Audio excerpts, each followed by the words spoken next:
उपस्थित समस्त विद्वान, आप सब में हार्दिक नमन। बहुत अच्छा लग रहा है पशुपतिनाथ की नगरी से बाबा विश्वनाथ की नगरी में आना और इतने बड़े विराट संगोष्ठी में शामिल होना। आशीष जी, आपका बहुत बहुत आभार, धन्यवाद। आप यहाँ बहुत बड़े बड़े विद्वान उपस्थित हैं, हम लोग आप लोग के सामने कुछ भी नहीं है, फिर भी हम हिंदी से जुड़े हैं और हम नेपाल में हिंदी के लिए बहुत हम लोग काम करते हैं। मैं भी हिंदी विभाग से ही हूँ। हिंदी मेरी पहचान है, हिंदी में बसती जान है, हिंदी की बिंदी की तरह चमकूं यही अरमान है। मेरा विषय है द्रौपदी के परिप्रेक्ष्य में नारी संवेदना। द्रौपदी सिर्फ लघु कथा नहीं है, वह दलित, पीड़ित, व्यथित महिला के विद्रोह की महागाथा है। उसमें नारी की मानसिकता को इस तरह से दर्शाया गया है कि आखिरकार एक नारी जो कि हमेशा अपने आप को ढकना चाहती है और उसी में उसे चाहे जितना भी फैशन परस्त हो, अच्छा वही लगता है ढके हुए।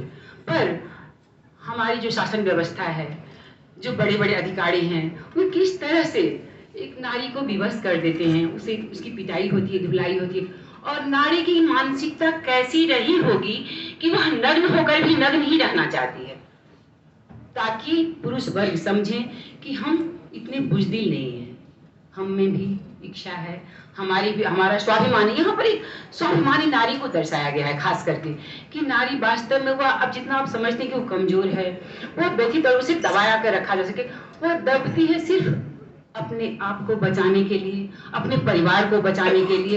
लेकिन जहाँ पर मौका मिलता है, अवसर मिलता है, वह उसका विद्रोह भी करती है, उसके लिए संघर्ष भी करती है और खुद को आगे भी बढ़ाती है। इसका उदाहरण कौन है? यहाँ उपस्थित जितने भी लोग हैं सब उदाहरण ही तो हैं। हम लोग ऐसे तो नहीं है जहाँ दबे हैं, पिछड़े हैं, हम सब कुछ संभालते हुए। और इसका मतलब यह भी नहीं है कि हम घर से नहीं जुड़े हैं, हम बच्चों से नहीं जुड़े हैं, हम देखभाल नहीं, हम अपने माँ पिता को देखभाल नहीं करते हैं, हम सेवा में कहीं चुके नहीं, हम हर काम करते हुए यहाँ तक आए हैं। यह एक नारी की ही तो विशेषता है। पर महाश्वेता देवी जी का कहने का तात्पर्य यह है कि हमारी यहाँ जो व्यवस्था है, जो दलित वर्गों में, वह आज भी ऐसी ही है। क्योंकि मैं ग्रामीण क्षेत्र में मेरी पोस्टिंग है अभी, तो मैं देखती हूँ वहाँ आज भी जहाँ जिन महिलाओं की 3-4 बेटियां हो जाती है, उन्हें प्रताड़ित किया जाता है। तो यहाँ पर एक प्रश्न चिन्ह उपस्थित होता है कि इसके लिए जिम्मेदार कौन है। और एक यह भी प्रश्न सामने आता है कि आज वह वक्त आ गया है कि महिलाएं ही नहीं, पुरुष भी खुद को समझें। पुरुष को भी इसके उत्तरदायी हैं कि महिलाओं की जो यह अवस्था है, उसका जिम्मेवार कौन है। ये हमारा समाज है, जहाँ एक और हमारे समाज की यह मान्यता है, यत्र नार्यस्तु पूज्यन्ते रमन्ते तत्र देवता, अर्थात जहाँ नारी की पूजा होती है वहीं देवताओं का निवास होता है। वहीं उसी समाज में नारी को नग्न भी किया जाता है, उसी समाज में नारी को प्रताड़ित भी किया जाता है। कैसा समाज है, यह कैसी विडंबना है, यह कैसा बाह्य डंबर है हमारे समाज में, जो नारी की पूजा भी करते हैं और नारी को पीटते भी हैं। तो यह मैं दो धार में हमारी सामाजिक व्यवस्था जो दोहरेपन से गुजर रहा है, जिसे अब सुलझाना होगा, जिसे अब एकदम परत दर पर खोलना होगा। इसके लिए आप जितने भी शोधार्थी घर, और हम जो युवा पुरुष हैं, उन्होंने जी का एक संकल्प है ना, सबका साथ, सबका विकास, सबका विश्वास। तो सबका साथ और सबका विकास तभी हो सकता है जब हम साथ में चलेंगे। सिर्फ ये कुछ लोगों के कहने से और यहाँ संगोष्ठियों से नहीं होगा। इसके लिए एक संकल्प लेना होगा, खासकर नारी वर्ग को, महिलाओं को, लड़कियों को, कि नहीं, हमें अपने स्वाभिमान के लिए लड़ना है। हमारा जो अधिकारी द्रौपदी में भी वही दिखाया गया है कि हमें भीख नहीं चाहिए, जो हमारा अधिकार है उसे हमें मिलना चाहिए। और वास्तव में सच्चाई भी यही है, जो महिलाओं को जो अधिकार है उसे मिलना चाहिए, तभी उसकी जीवन की सार्थकता है। वरना कैसे रह जाते हैं कई महिलाएं, आप देखते हैं आत्महत्या कर लेती हैं, कई आज डिवोर्स कर, आजकल तो डिवोर्स का भी बहुत चलन हो गया है, नहीं, बहुत घर टूट रहा है, क्योंकि मानसिकता में थोड़ी स्वच्छंदता भी बहुत अधिक आ गई है और थोड़ी सामाजिक व्यवस्था भी उसके लिए जिम्मेवार हो गई है। तो महिलाओं को खास करके विशेष रूप से यह समझना होगा कि हमें अपने जीवन में हमारे अपने अधिकार पाने के लिए किस कदम को बढ़ाना है और किस प्रकार बढ़ाना है और किस प्रकार अपने अधिकार को पाना है। वरना ऐसे ही हम बोलते रहेंगे हम महिलाएं हैं, हम पीड़ित हैं, नहीं, ऐसा नहीं हो सकता है। हमें अपने अधिकारों को पाना है और आज से यह बिल्कुल बचना चाहिए खुद को कि हम यहाँ से कि हम आपको सबको अपने अधिकार के लिए लड़ना है और उसे पाना है। साथ ही दूसरी ओर यह भी है कि एक मन में हम लोग तो नेपाल में रहते, तो एक महाश्वेता देवी के बारे में सुनी थी, उनकी मृत्यु तो मैंने बहुत पर पढ़ी नहीं थी, सच बात बताती हूँ। तो यहाँ जब आने का मौका मिला तो मैं पढ़ी, तो मन में एक जिज्ञासा उत्पन्न कि उन्होंने दलित और पिछड़े वर्गों को ही क्यों लिया। तो अब कहाँ से लिया जाए, ढूंढा जाए, मैंने ढूंढना शुरू किया। तो कृपाशंकर जी चौबे जी जो है, अरण्य की माँ है, महाअरण्य की माँ, उन्होंने उनका एक प्रश्न किया है महाश्वेता देवी जी से। वो प्रश्न करते हैं, महाश्वेता दी, आदिवासी अंचलों को ही आपने अपना रण क्षेत्र क्यों चुना, क्यों बनाया? सेवा कार्य के लिए दूसरे शोषित तबके भी थे, अब भी हैं। महाअरण्य की मां कृपाशंकर चौबे, पृष्ठ संख्या 52 में है यह। इसका उत्तर देते हुए महाश्वेता देवी जी कहती हैं, क्योंकि तथाकथित सभ्य समाज में सबसे निचले स्तर के जो मनुष्य हैं, उनसे भी गई गुजरी दशा इन आदिवासियों की है।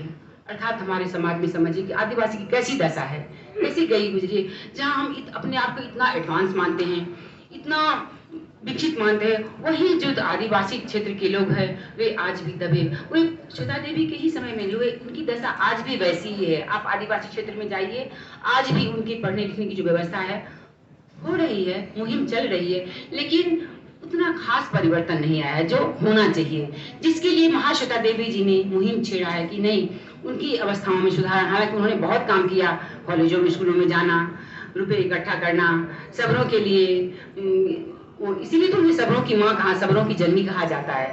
और सबरों ने कहा कि वे सिर्फ सीता देवी, महाश्वेता देवी नहीं, वे सबरों की जननी है। और यह बात उन्होंने चरितार्थ करके दिखाया है। जैसा कि आशीष जी ने कहा कि सबने बहुत कुछ लिखा है, बहुत पढ़ समय की बंदिश है, इसलिए कहाँ पढ़ूं और कहाँ क्या बोलूं ये समझ में नहीं आ रहा है। फिर भी मैं थोड़ा सा आदिवासी विमर्श पढ़ी जाती हूँ। द्रौपदी आदिवासी विमर्श का एक महत्वपूर्ण उदाहरण है, जो आदिवासी समुदाय के अस्तित्व, अधिकारों और संघर्ष को उजागर करता है। यह कथा आदिवासी अस्मिता की पहचान, उनके अस्तित्व संबंधी संकटों और उनके खिलाफ जारी प्रतिरोध का साहित्य है। महाश्वेता देवी बांग्ला जबान में लिखा करती थी, मगर उनकी लिखाई को अनेक भाषाओं में अनुवाद हुआ है, उनकी अपनी विशेषता थी। इनकी सबसे खास बात यह है कि इनमें शायद ही कोई कहानी या उपन्यास ऐसा हुआ जो ख्याली ना हो, यानी कि काल्पनिक, सब ठोस हकीकत के नजदीक, ऐसी कि आज भी उन्हें पढ़कर ये नहीं लगता कि हमारे समाजी दायरे में ऐसा कहाँ होता है। हालांकि हिंदुस्तान का आदिवासी समाज उनकी लिखाई का सबसे अहम मसला रहा है। इसके बारे में उन्होंने इस तरह लिखा है कि वे खुद को समाज के अपने भीतर जी रही है। महाश्वेता देवी कहा करती थी, आदिवासियों में प्रकृति के सारे गुण मिलते हैं, जैसे पहाड़ों का धैर्य, नदियों की शांति। हर आदिवासी मानो एक महादेश है, लेकिन हम लोगों ने कभी उन्हें जानने का प्रयत्न ही नहीं किया, उनसे प्रेम करना नहीं सीखे। सभी आदिवासी क्षेत्रों में यह बात सत्य है कि हम लोगों ने उन्हें नष्ट करके रख दिया। यह अपने मन की बात को, अपने मन की व्यथा को उन्होंने किस तरह से व्यक्त किया है, यह इस पंक्ति के माध्यम से अभिव्यक्त होता है। इतना कहते हुए मैं अपनी पंक्ति को यही विराम देती हूँ। विकास केंद्र और बांग्ला विभाग को आभार व्यक्त करती हूँ, जिन्होंने मुझे यह अवसर दिया कुछ कहने का। बहुत बहुत धन्यवाद, आभार।